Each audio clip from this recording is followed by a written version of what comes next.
Het jy al in 'n diens gesit waar die worship so vervelig is en die diens self is vervelig en jy sit moeg en jy wil huis toe gaan? Maar ons het 'n hele paar jaar terug 'n worship aand gehou in die AGS se saal op Appington wat ek gehuur het. En my vriend Werner Strydom het kom ry van Kimberley af om die aanbidding te kom lei die aand. Ons het geset op, klank is reg. Elke keer as Werner op 'n kickdrum trap, dan drill al die vensters rondom. Die saal is vol mense. Dis incredible. En ons begin worship en ons is 'n end in so halfuur in en ek kan net voel ons vat net nog nie die teenwoordigheid van die Here nie. En so 45 minute in voel ek ons vat nog een, dan kyk Werner vir my en dan sê ek net vir hom, nee, ons moet aangaan. En soos wat ons aangaan, begin stap mense uit die saal uit. Hulle raak al hoe minder, al die mense raak minder. En hoe meer mense uit die saal uit begin stap, hoe sterker raak die teenwoordigheid van God binne in die saal. In 'n uur en 'n half gaan verby en ek voel net ons is nog nie daar nie, nog mense begin stap uit die saal uit.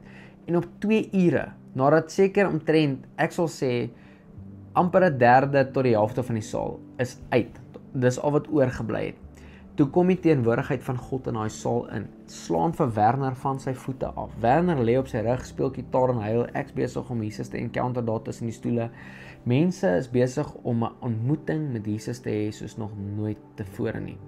En in daai oomblik onthou ek 'n storie wat evangelis Daniel Kolenda, wat Reinhard Bonkie se bediening oorgevat het, eendag vertel het.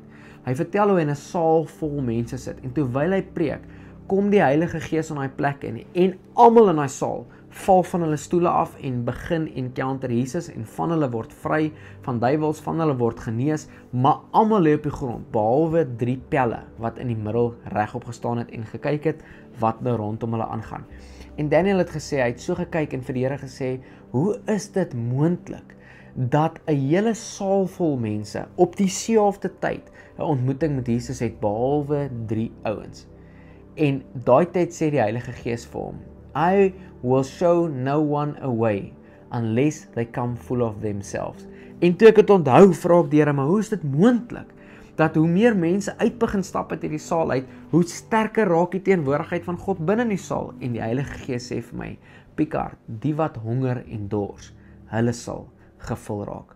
En somtyds weet ek, die worship is bietjie verveeld. Somtyds voel die preek of dit net nie anders nie, maar ek sê nou vir jou, as jy honger kom en dors kom, dan sal God jou vul. As jy honger en dors kom, sal God jou kos gee. As jy honger en dors kom, sal God jou dors les.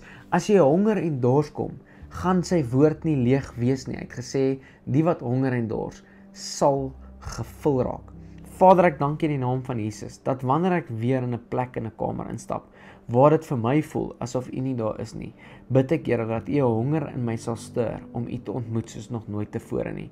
Want U het gesê, die wat honger en dors, hulle sal gevul raak. Vader, ek wil vandag vra dat U 'n honger in my hart sal stir vir U woord en vir U teenwoordigheid. Dat daar 'n diepe honger sal wees, dat ek weet ek op 'n daaglikse basis keer op keer meer en meer gevul sal raak met U kosbare Heilige Gees en U kosbare teenwoordigheid. In Jesus se naam bid ek dit.